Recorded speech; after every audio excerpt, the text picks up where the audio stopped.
মহাভারত, গীতা আর আমি চিরকাল বলা হয় কর্ম করো, কর্ম করতে থাকো।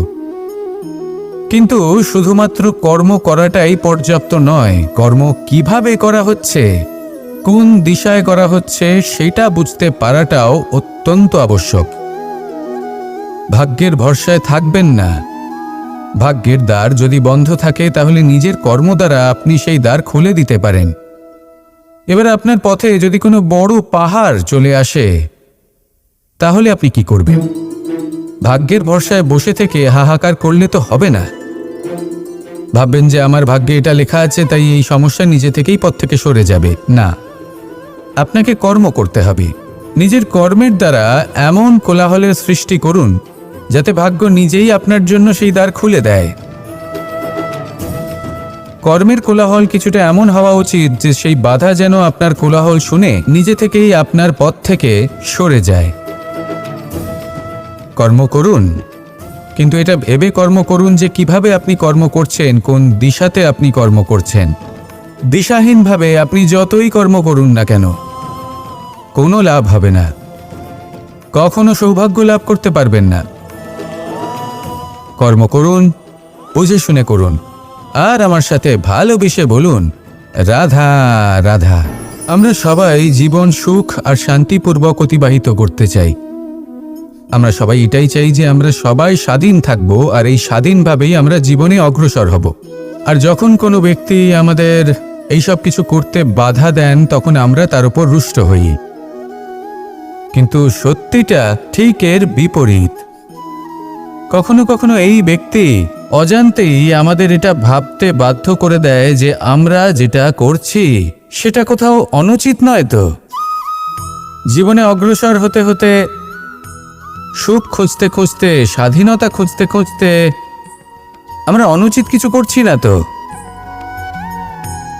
এটা বোঝা অত্যন্ত প্রয়োজনীয়। আর এটাই আমরা বুঝবো একটা উদাহরণ দ্বারা। কখনো কোনো উপবনে যাবেন আর গিয়ে ওখানকার মালিকে দেখবেন কি করে। কিছু সময় অন্তর ও ঘাস আর আগাছা কেটে পরিষ্কার করে। আর এরকমটা কেন করে? সে নিজেই তা রোপণ করে, নিজেই পরিশ্রম করে, আর তারপর নিজের পরিশ্রমকে কেটে ফেলার কি অর্থ হতে পারে? এরকমটা সে কেন করে? এরকম সে করে যাতে ঘাস এবং চারা সবাইকে নিয়ন্ত্রণে রাখতে পারে আর সেই উপবনকে সে সুন্দর এবং মনোগ্রাহী করে রাখতে পারে। এটাই হলো ওর উদ্দেশ্য। এবার ভাবুন যে সেই ব্যক্তি আপনার জীবনে সেই কাজটাই করছে। আপনার জীবনে সে মালি হয়ে আসে আর কোনো শুল্ক ছাড়াই আপনাকে সে আরো উত্তম ব্যক্তি করে তুলছে। তাই মনে মনে ওনার প্রতি কৃতজ্ঞ থাকুন আর আমার সাথে ভালোবেসে বলুন রাধা রাধা। আমাদের জীবন হলো একটি যাত্রাপথ, একটি প্রতিযোগিতা। আর এই প্রতিযোগিতায় এগিয়ে থাকার জন্য, জয়লাভ করার জন্য আমরা সবাই কোনো না কোনো সাহায্য খুঁজি। কেউ ঈশ্বরের শরণে যান, কেউ গুরুর কাছে যান, কেউ মাতা পিতার কাছে যান, আবার কেউ যোগ্য বন্ধু নির্বাচন করে নেন। আর হ্যাঁ, এনারা সবাই আপনাকে জীবনে অগ্রসর হওয়ার পথে সাহায্য করতে পারেন। কিন্তু এমন একজন ব্যক্তি আছেন এই সংসারে যিনি এই সংসারে আপনাকে সবার আগে নিয়ে যেতে পারেন।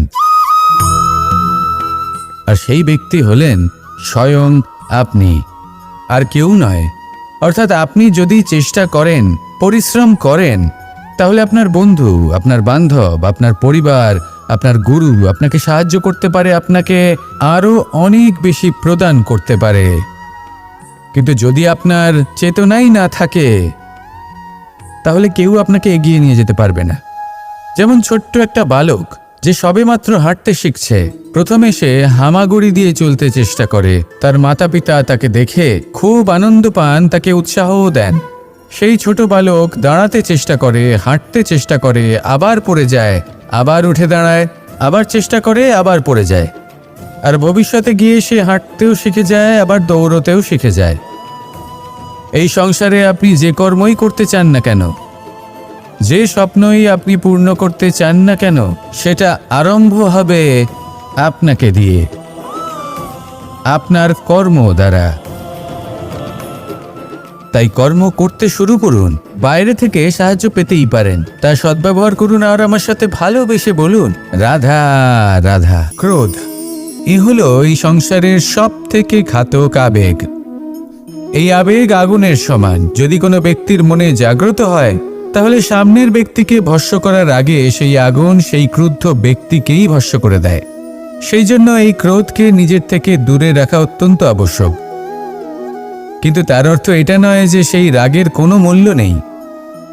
আগে হ্যাঁ, কখনো কখনো জীবনে এই ক্রোধের বহিঃপ্রকাশ অত্যন্ত প্রয়োজনীয়। যেমন একজন ব্যক্তি, তিনি অপরাধ করেই চলেছেন, আপনি তাকে সুযোগ দিচ্ছেন কিন্তু সে কথা শুনছেন। সে এই বিভ্রান্তি নিয়ে জীবন অতিবাহিত করছে যে সে যেটা করছে সেটাই হলো উচিত, আর এটাই ভেবে সে অধর্মের পথে অগ্রসর হচ্ছে। এমন একটা সময় ক্রোধের বহিঃপ্রকাশ অত্যন্ত প্রয়োজনীয়।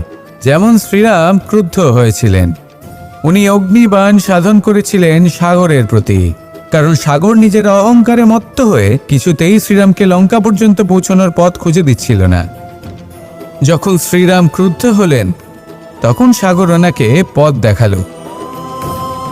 ক্রোধ প্রকাশ করুন, কিন্তু উচিত সময়, উচিত পরিস্থিতিতে, উচিত মাত্রাতে।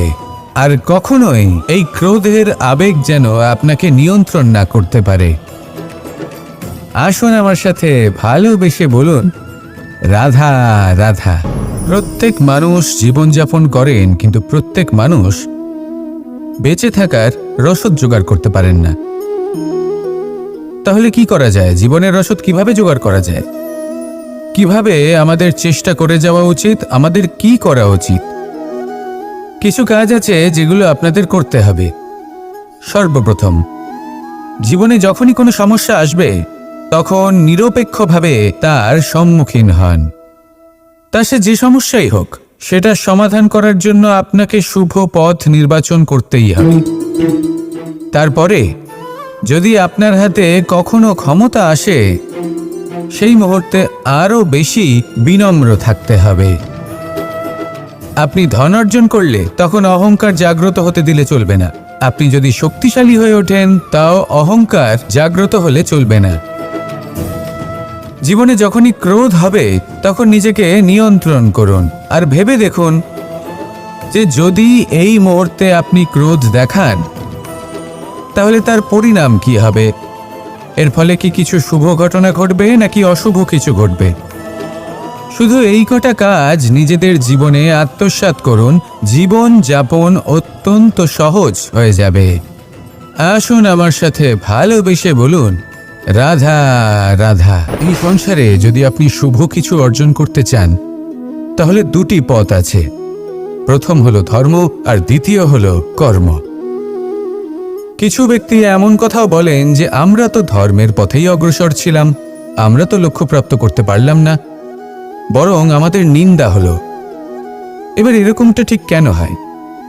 এরকম এই কারণে হয় কারণ দেখতে গেলে ধর্ম সবসময় আমাদের এমন পথ দেখায় যেটা আমাদের একটা শুভ লক্ষ্য প্রাপ্তিতে সাহায্য করে, কিন্তু সেই লক্ষ্যে আমাদের পৌঁছতে হবে নিজেদের কর্ম দ্বারা। যদি আপনি ধর্মের পথে অগ্রসর হয়ে থাকেন তাহলে আপনাকে কর্মও করতে হবে। যদি ধর্মের পথে চলেন কিন্তু কর্ম না করেন তাহলে লক্ষ্যপ্রাপ্তি হবে না। ঠিক সেইভাবেই যদি আপনি কর্ম করতে থাকেন কিন্তু ধর্মের পথে না চলেন তাও লক্ষ্যপ্রাপ্তি হবে না। মনে রাখবেন যে ধর্ম এবং কর্ম হলো একটি মুদ্রার দুই পিঠের সমান। এদের নিজের জীবনে আত্মসাৎ করুন এবং অগ্রসর হন। এই সংসারের প্রত্যেক লক্ষ্য আপনার হবে। আসুন আমার সাথে ভালোবেসে বলুন রাধা রাধা। আমরা সবাই জীবনে কামনা করি। কেউ ধন সম্পত্তির কামনা করি, কেউ ভালোবাসার, কেউ বন্ধুদের, কেউ নাম খ্যাতি আদি ইত্যাদি। এগুলো লাভ করার জন্য আমরা চেষ্টা করতে থাকি, পরিশ্রম করতে থাকি, কিছু সময় পরে অর্জনও করে ফেলি। কিন্তু সবকিছু অর্জন করার কিছু সময় পরে এরা রুষ্ট হয়ে যান, আমাদের থেকে দূরে চলে যান বা আমাদের থেকে কেড়ে নেওয়া হয়। এমনটা কেন হয়? এমনটা এই কারণে হয় কারণ মানুষের একটা দুর্বলতা আছে। কোনো কিছুই অর্জন করার পরে আস্তে আস্তে সে তার মূল্য, তার গুরুত্ব ভুলে যায়, তার জন্য চেষ্টা করা ছেড়ে দেয়। আর এটাই হলো সবথেকে বড় সমস্যা। ঠিক যেমন কোনো ব্যক্তি যিনি ধন অর্জন করতে চান তার জন্য কঠিন পরিশ্রম করেন, হয়তো ধন অর্জন করেও ফেলেন, তারপর আস্তে আস্তে ওই ধনের মূল্য ভুলে যান, উচিতভাবে তা প্রয়োগ করেন না, আস্তে আস্তে তার ধন তার সঙ্গ ত্যাগ করে দেয়, সমস্ত পরিশ্রম ব্যর্থ হয়ে যায়। সেই জন্য মনে রাখবেন, এই সংসারে কিছু অর্জন করা অত্যন্ত কঠিন ব্যাপার, কিন্তু তার থেকেও বেশি কঠিন হলো সেটা নিজের সাথে ধরে রাখা। তাই জীবনে যখনই আপনি কিছু অর্জন করবেন তার গুরুত্বটা বুঝুন, আর তারপরে সময় সময় তার মূল্য নিজেকে স্মরণ করাতে থাকুন। কৃতজ্ঞ থাকুন যে আপনার পরিশ্রম আপনাকে এই ফল দান করেছে, আর চিরকাল পরিশ্রম করুন, তবেই আপনি যেটা লাভ করেছেন সেটা আপনার কাছে থেকে যাবে। আসুন আর আমার সাথে ভালোবেসে বলুন, রাধা রাধা। এই সংসারে আপনার সবথেকে বড় বন্ধু কে? কেউ বলবেন ছোটবেলার বন্ধুরা, কেউ বলবেন মাতা পিতা, কেউ বলবেন ঈশ্বর। এবারে বলুন যে এই সংসারে আপনার সবথেকে বড় শত্রু কে? কেউ বলবে আপনার বিরোধী, সেই ব্যক্তি যে আপনাকে হিংসে করে, বা আপনার নিজের অহংকার, আপনার কুকর্ম। আমি বলবো যে এই সংসারে আপনার সবথেকে বড় বন্ধু হলো আপনার নিজের মন। এই চঞ্চল মনকে যদি আপনি নিয়ন্ত্রণ করতে শিখতে পারেন, তাহলে এর থেকে বড় বন্ধু এই সংসারে আপনি কোথাও পাবেন না। সেখানেই যদি এই মন আপনাকে বশ করে ফেলে, তাহলে সংসারে এর থেকে বড় শত্রুও আপনি কোথাও পাবেন না।